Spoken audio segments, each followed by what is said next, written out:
right, everyone, hello and welcome to another Digital Gate Studios production. Might be noticing me on the wrong side of the table because I know. we have part 2 of our Alliance series. I'm loving this. Reason it's interesting, I came here, Yes. we were talking about decks to fill, and I literally brought the same concept that you had. Although it is a very different take on it. Yeah. So for those of you who have not seen Basil's Alliance list, go ahead, jump back. I think it was like 2 days ago that the video was released.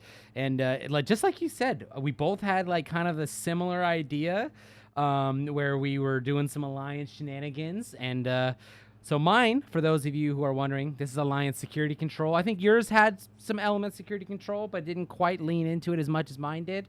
I do really like your list, and it's a toss-up which one I like more. Might like mine more because it's, I built it.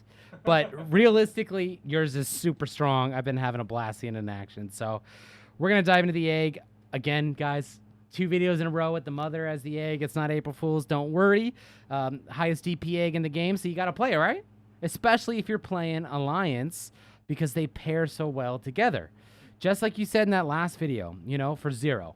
You promote out a mother, all of a sudden now you're pairing it with a Turimon, 19K, 2 checks. Not even Greymon can beat that. Not even what? Jesus, that's a huge level 4. So I'm personally a big fan of the little Ninja Bunny and the Turimon. So I'm also a fan of Wendigo because I grew up watching that movie way too many times on VHS as a kid.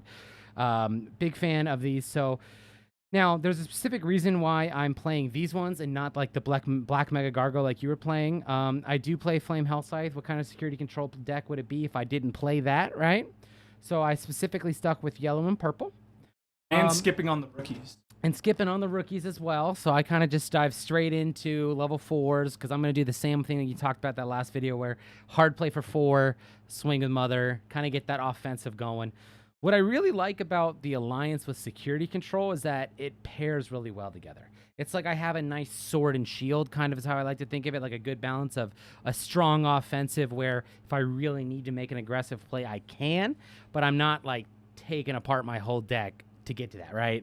So that's why I'm a fan of it this way. But again, if you haven't seen his last video, go jump on it. Also, while you're at it, like, comment, subscribe, check out the channel. Let us know you want to see Basil here on the channel more because we love having him. But I'm going to take some bad advice since you were talking about getting flooded with Cordramons. I play 4 of them.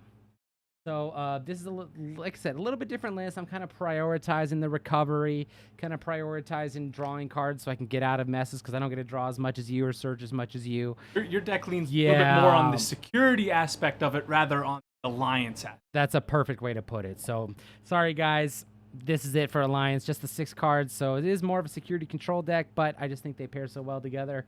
Alliance Security Control. I'm a huge fan of the Cordramon just because the draw 2, and it's nice for 5K. If you really need to suspend one because you don't have enough mothers out, you can get the +5. Less Digivolving. Less Digivolving. That's going to be where you're drawing. And then also taking a page out of your book, which is so funny when you showed up today, and we both look at each other like, wait, are we about to film the same deck? I looked at the table and saw the Turimon and the Gatekeeper. You're like, I'm playing that too. This guy gets it.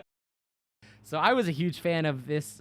Same thing with the Gatekeeper. I love the EX2 mother deck. It was so fun. Such a unique concept. It still can be played today, of course, if you really want to play it. Nothing wrong with that. But Gatekeeper, I think more than you, hard played this with this deck because, it heals. And I want to heal with this deck. And security control is kind of okay with giving it a bunch It's used of to memory. giving people Yeah. So for me, it's a little bit less of a dead card, but just like you said. I do want to give an honorable mention. The list that I got inspired from to make this list was playing 3 Zwart defeats. And I just found myself thinking, too many security Digimon. And I found myself loving the idea of Zwart defeat coming out of security and then suspending it with Alliance. But I think the mother does plenty, to where you kind of, yes, you can suspend Cordramon and Gatekeeper, but you're still focusing on suspending the mother for that ability. You want your level 4s to win.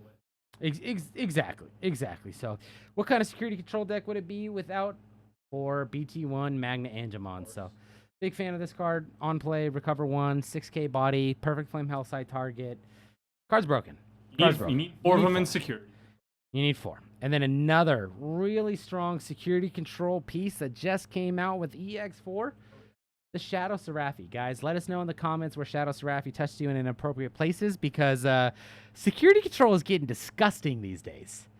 It is just bad. Oh my goodness. I mean, it's just super strong. Thought Venus. You thought was Venus bad. was bad? I mean, we were talking about this earlier, right before we filmed this. You were like, I don't know if I like Venus or Shadow Seraphi more. Security control. I kind of lean towards the Shadow Seraphi.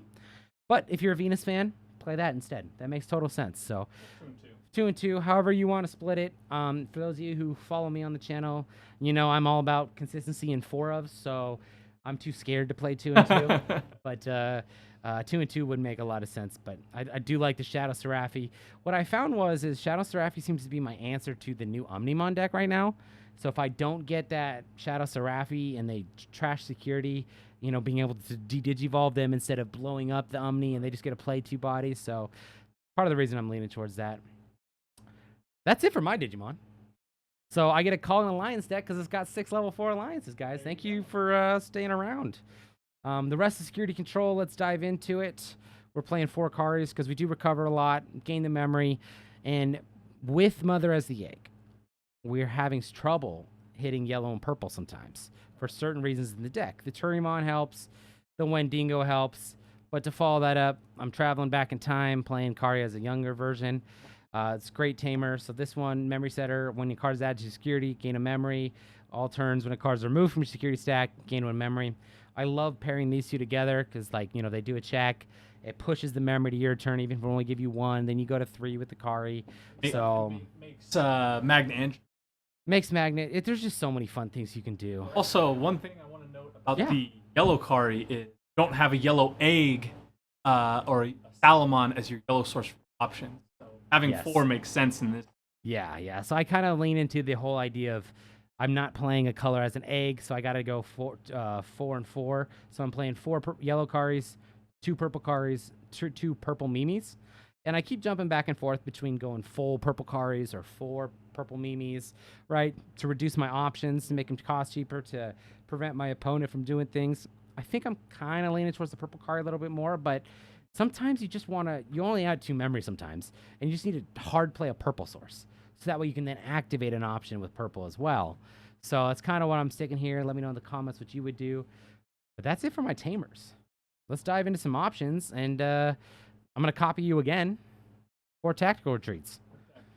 Tactical retreat Gatekeeper, tactical retreat Cordramon. Sometimes if you just really need to tactical retreat a card to have 1 extra security so you can win the next turn, you just got to do it. I love it when it gets hit in security.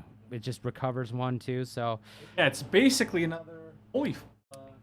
And speaking of Holy Wave, playing 4 of it. So basically out of security, it's 8 Holy Wave. Basically, yep, exactly. So there's just so much recovery in the deck.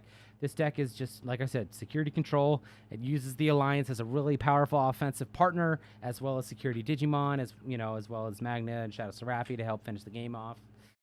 Let's dive into our next option. I mean, I wouldn't be purple yellow security control without Chaos Degradation, right? This card is too powerful. I understand why there's a lot of people just hate playing against this card, hate playing against this deck sometimes, but it's just too good not to play it. You have another Digimon that has an answer to it. We do. The Alter S, right? We do. The Alter S does have a really strong answer with it, which is another reason why I like the Shadow Seraphi, because I feel like that was my only answer against that deck. Exactly. That's the comp. Yeah. 4 Flame Hellsight because we're playing purple yellow security control. So Flame Hellsight does give us more targets now than just Magna Anja if you want to bring back an Alliance level 4 like the Wendigo, the Teruri. That way we can bring that back and do some fun things like that. Next option, we are playing 3 Lanake Aristako. Knows how to say that. Who knows how to stay this card? And it was funny. So I was looking on TCG Player for this card, and I saw that they had the revision pack version, and I picked some up, and I accidentally mixed the pile together. I don't know which one's the revision. I don't know which one's the right card. You search something on eBay or TCG and you find a different spelling every time. So this is just the mystery card of the game right now, but it's really strong, really strong. I was thinking about Wyvern's Breath, but I think with the way the game's going, where there's just so many things that can't be deleted, you kind of need an answer. And plus, you can manipulate your security to get that 3. Exactly. So This is what I'm playing right now, Lana Estacco, and my last option is a 1 of Reinforcing Moose because it's restricted and I can only play it at 1, so I gotta follow the rules. This is the deck, guys. As of right now, this is all of our Plan Alliance for our little miniseries we were joking about. If you would like to see more, or if someone else in our community gets an awesome Alliance deck, hit us up. We'll get you on the channel. We'll do part 3. And that's it, man.